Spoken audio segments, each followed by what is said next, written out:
The Funtime animatronics are so weird. Not only are they some of the most interesting looking animatronics in all of Five Nights at Freddy's, they also have so many strange features that have been largely overlooked to this day.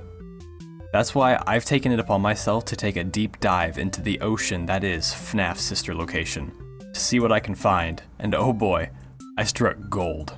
I also might have solved FNAF 4 in the process. Yeah, strap in, because this is gonna be a wild ride. Hey there, I'm Trevor, and this is my first ever Five Nights at Freddy's theory. I'm not someone who believes in the rule that Scott doesn't do coincidences, especially with the scope of the FNAF series, but I do enjoy a good mystery, and there are so many aspects to the lore that still need solving to this day. That's why, in this video, I'll be taking a stab at the question of why do the Funtime animatronics even exist? Like I said, this is my first time doing a video like this, so any and all feedback is much appreciated. So, let's discuss and discover the true purpose behind these animatronics.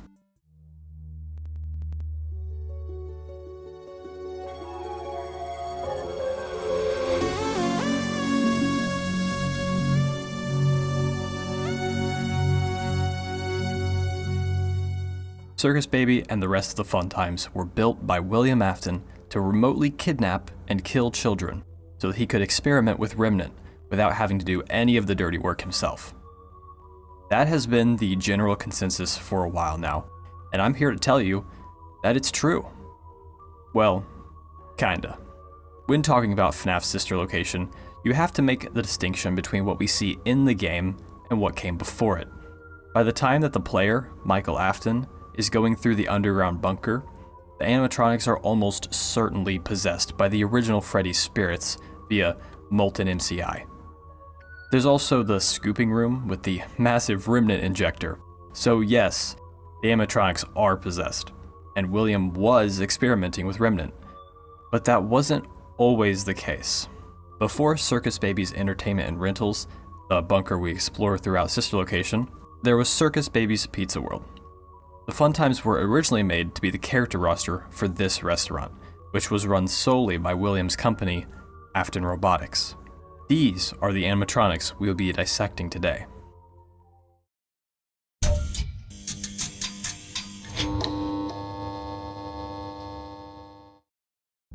In order to make this as easy to follow as possible, I will be constructing a teensy-weensy little timeline.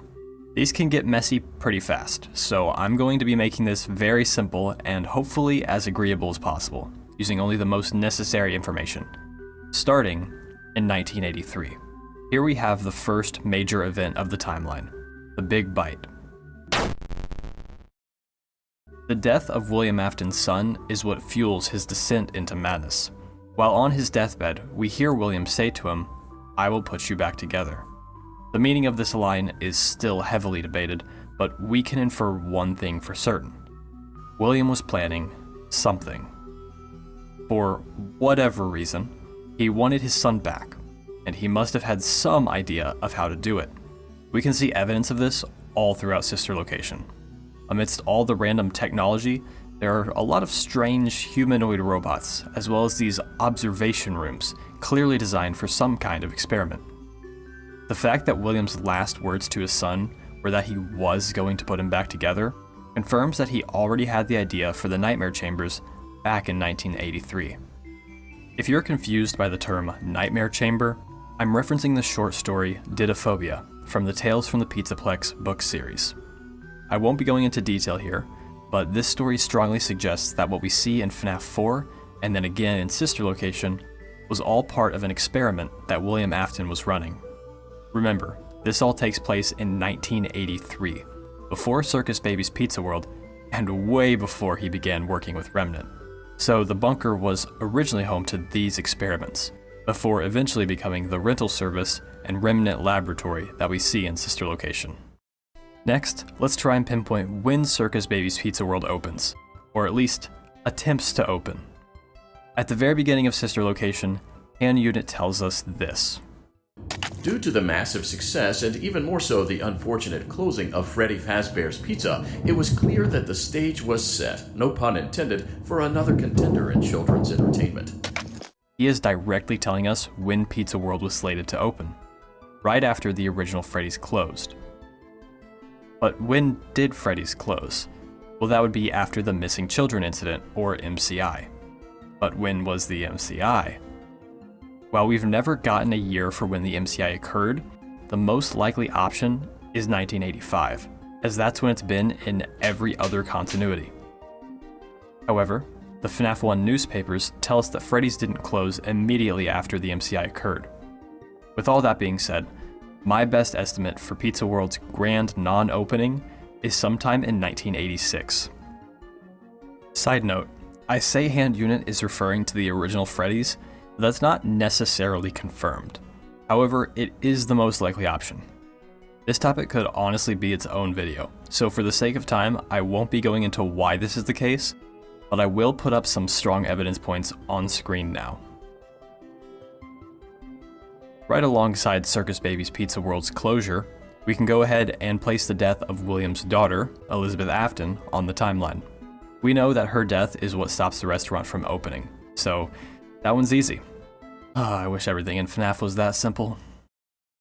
But alas, it's now time for the most controversial part of my timeline. I believe there is one more important event that occurred in 1986, that being when William Afton discovers Remnant. I know Charlotte's death is a hot topic for debate in the community, so I will not be touching that. Instead, I'm arguing that William discovers Remnant from Elizabeth's death rather than Charlotte's. I'm willing to bet that most people believe it was Charlotte's death due to the song from her minigame being named Alchemist's Fantasy.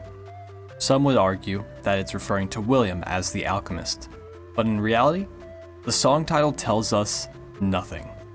Yes, her possessing the marionette is an alchemist's fantasy, but we have no reason to believe it has anything to do with William. It's simply saying that Charlotte's possession is a miracle, akin to alchemy. We don't even know if Scott named the song himself, or if song titles are really relevant to the story. It's not a bad piece of evidence by any means, but I don't believe it's as conclusive as a lot of people think it is. But how can I say that Elizabeth's possession was what clued William in? It's actually really simple.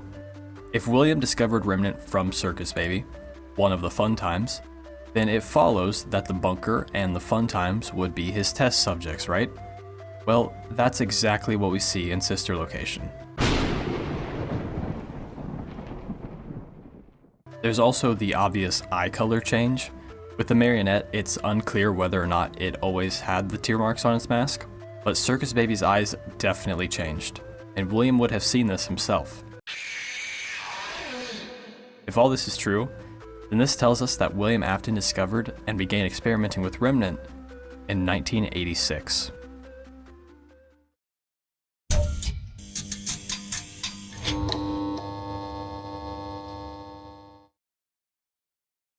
With the timeline out of the way, what does all this really tell us about the FUNTIMES?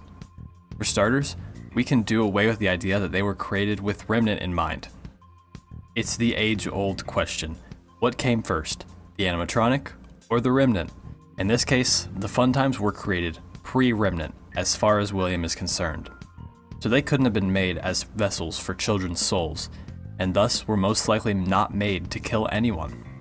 But I'm 4 pages into the script and I've only said what they aren't, so why did William build them? Did he just want to start a solo venture after Fredbear's Family Diner closed? Of course that's not the case. If Circus Baby's Pizza World was slated to open in 1986, and with William being the sole inventor and businessman behind Afton Robotics, then it would make logical sense to say that he was working on the plans and the animatronics since sometime in 1983, around the time of the Big Bite. Is he about to say what I think he is? Yes I am. The FUNTIMES were directly created in response to William's son's death. This may seem like I'm trying to force 2 puzzle pieces together, but we know for a fact that Scott likes to clear up any confusion in the next game. Sister Location, or FNAF 5, was literally made as a response to the confusion behind FNAF 4's story.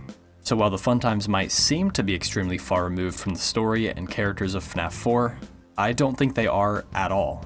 If the nightmare experiments were William's way of bringing his son back to life, then he would need subjects. Children subjects.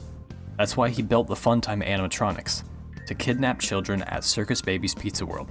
At the end of every day, they would take the children down to the nightmare chambers for William to experiment and observe, all to find some way to put his son back together.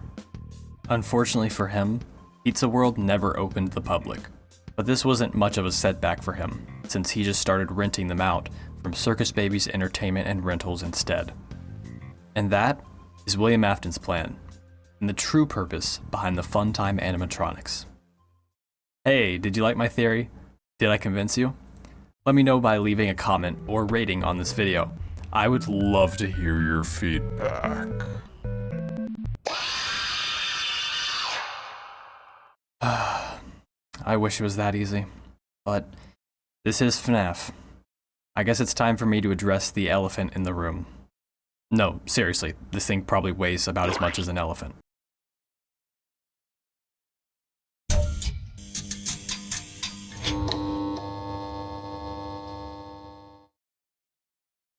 Even if you subscribe to everything I just said, there's no way to avoid this massive gaping hole in my theory.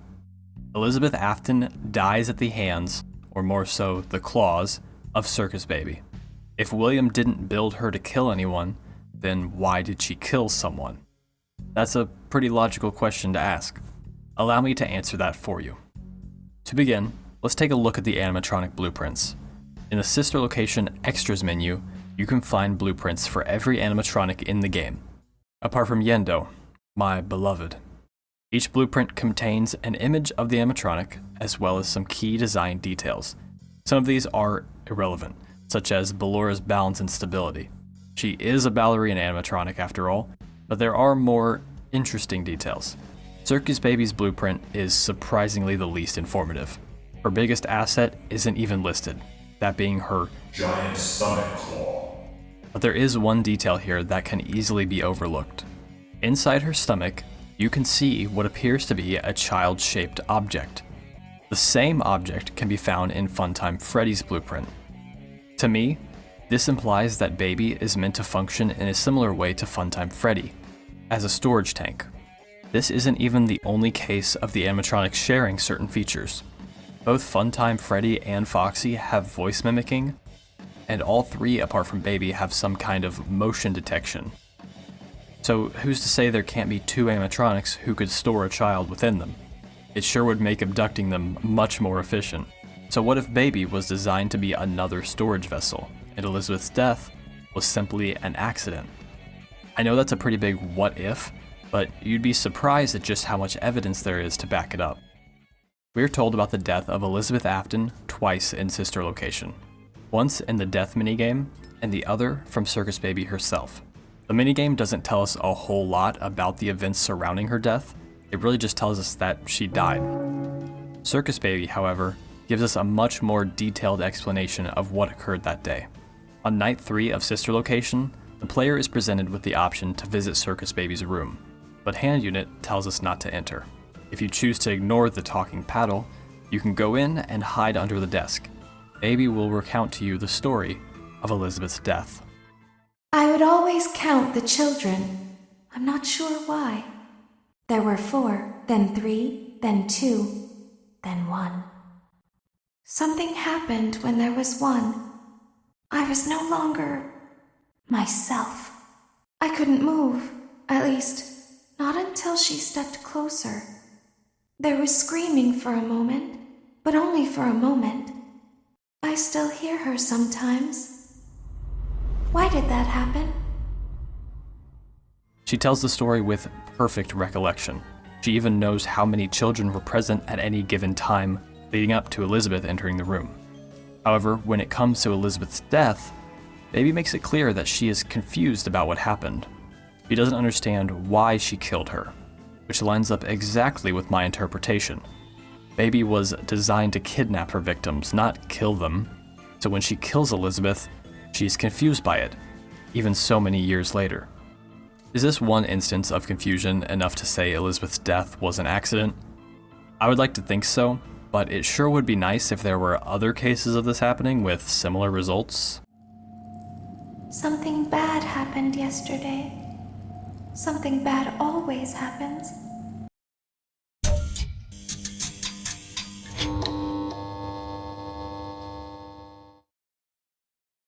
Elizabeth Afton isn't Circus Baby's only victim. That might come as a surprise to you if you haven't seen the schedule theory that was posited by TDreads a little while back. I won't be going over the entire theory as there's already a video for that, but in short, based on a rental schedule, we can see that Circus Baby was rented out for a private party on the day of night 4. Then, on night 5, when doing maintenance on her, we can hear a crunchy and somewhat gory sound effect playing in the background. And what do you know?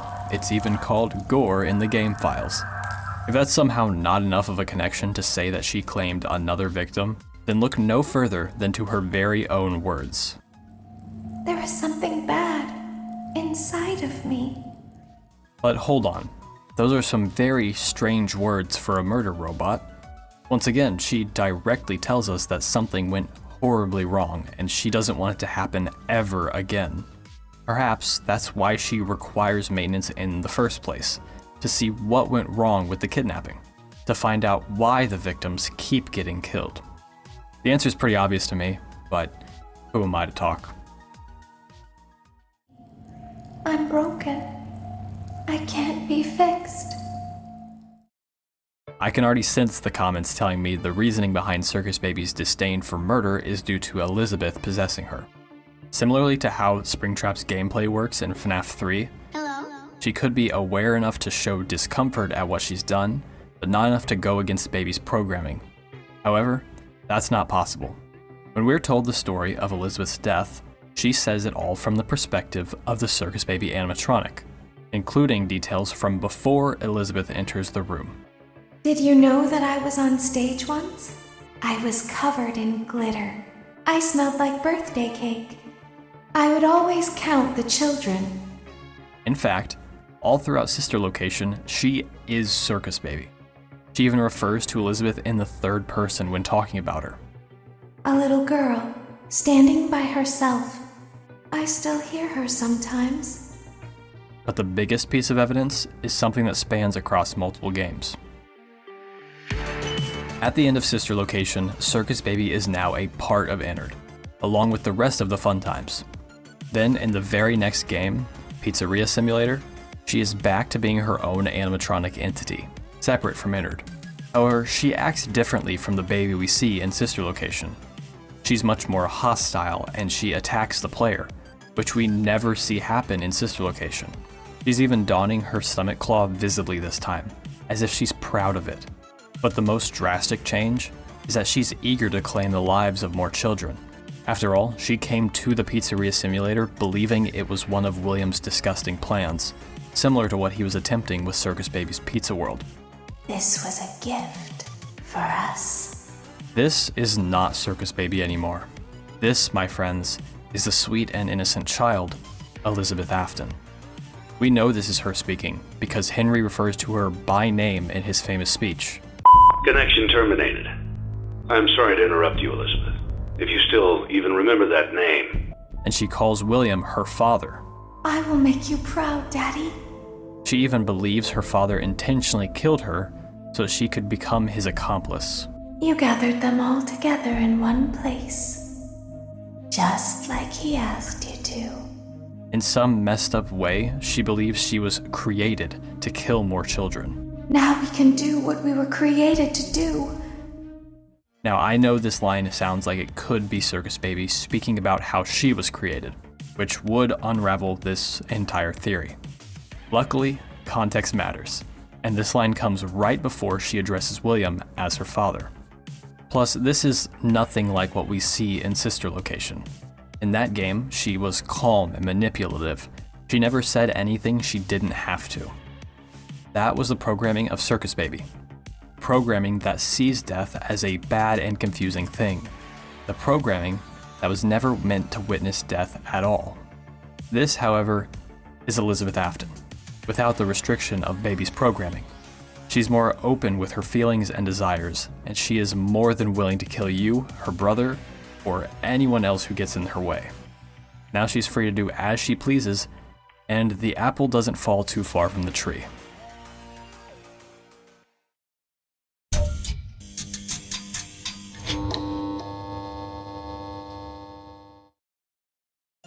Need more proof?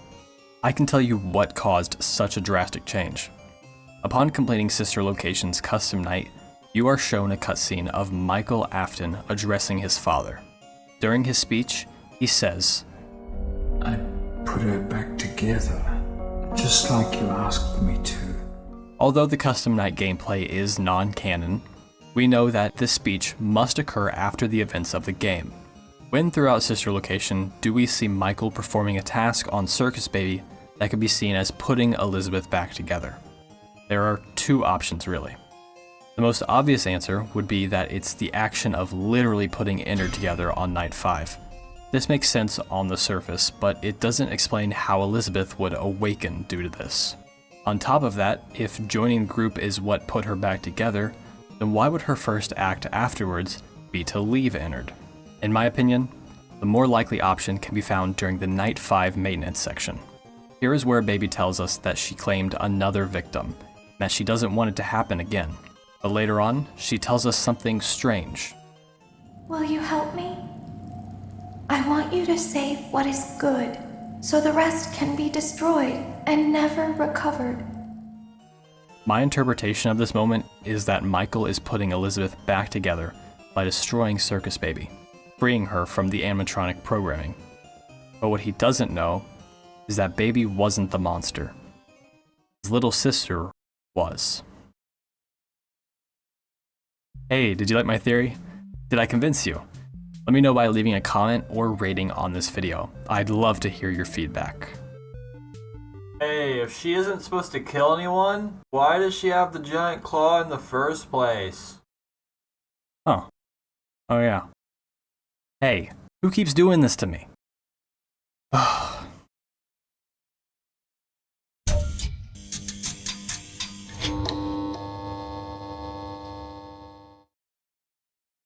Two fake endings in one video? Really?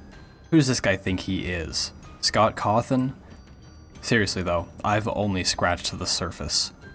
Get it? Scratched? Clawed? Anyway, we have much more to discuss.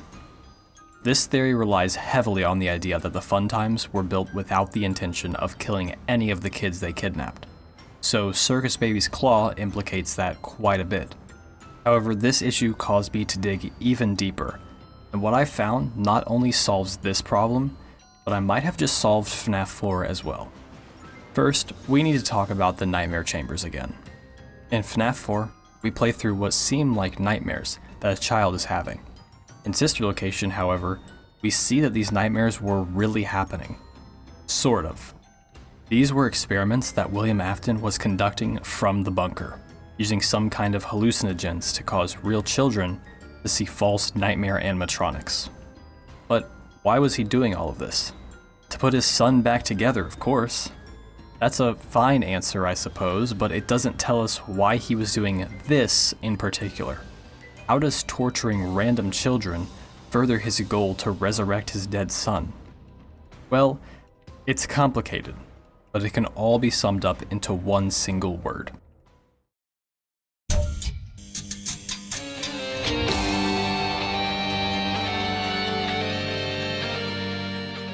FNAF has, for a while now, relied on Remnant to explain how possession works in the games. But it's not the only way that objects can become possessed. Agony is a powerful emotion that can attach itself to certain items.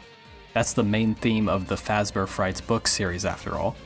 Although it hasn't been explicitly mentioned in the games as of yet, it most certainly has been present for some time. I say this because I believe that the Nightmare Chambers could also be accurately described as the Agony Chambers. William didn't discover Remnant until 1986, but he could have known about the powerful effects of agony all the way back in 1983, when his son died a very agonizing death. On top of that, he also lived a very agonizing life. He was constantly being bullied, he feared the animatronics that he was forced to be around, as well as having an absent father who only spoke to him through a toy. That is not a fun life, especially for a child. Perhaps that's why William kept tabs on him at all times. If he was spreading his agony wherever he went, then he would make for a very interesting test subject. And so, upon his death, his father, William Afton, gathered his agony-soaked belongings, such as his favorite toys, as well as his greatest fears, and created the agony chambers to test one hypothesis. If agony can infect and affect objects, can it possess a human being? This is how he believed he could put his son back together, by taking all of his agony, channeling it back into one unlucky child, thus reviving his son as some Frankenstein's monster. Wait, where have I seen this connection before? So what does this have to do with Circus Baby's stomach claw? Well, it's scary. That's it. That's why William included it. I mean, think about it. Baby would kidnap a child, bring them down to the agony chambers to be tortured. So wouldn't it be more effective if the child has already gone through an agonizing event, such as being grabbed by a giant claw and stuffed inside an animatronic? In a sense, the claw is just an appetizer, and the nightmare chambers are the full course. Too bad for William that he took it too far and crossed the line between torture and death. In summary, the Funtime animatronics were designed to capture and agonize children from Circus Baby's Pizza World, to prepare them for the nightmare/agony chamber experiments that served as William's method of bringing his son back from beyond the grave. That's it, right? Yes and no. Originally, I had another 4 pages in the script, which delved into some really deep connections between FNAF 4 and Sister Location. I even potentially solved Sister Location's biggest mystery. I'm very proud of what I discovered, but I don't want to bloat this video more than it already is. This is my first theory after all. So if this does well, then I will eventually compile the rest of my thoughts into another separate video. But hey, did you like my theory? Did I convince you? Let me know by leaving a comment or a rating on this video. I'd love to hear your feedback. This theory took a lot out of me, but if there is anything I missed, please let me know. I am open to being wrong, even if it hurts. I would love to make more videos like this going forward, and I have so many more thoughts to share. But I hope you enjoyed this video, and I will see you in the future.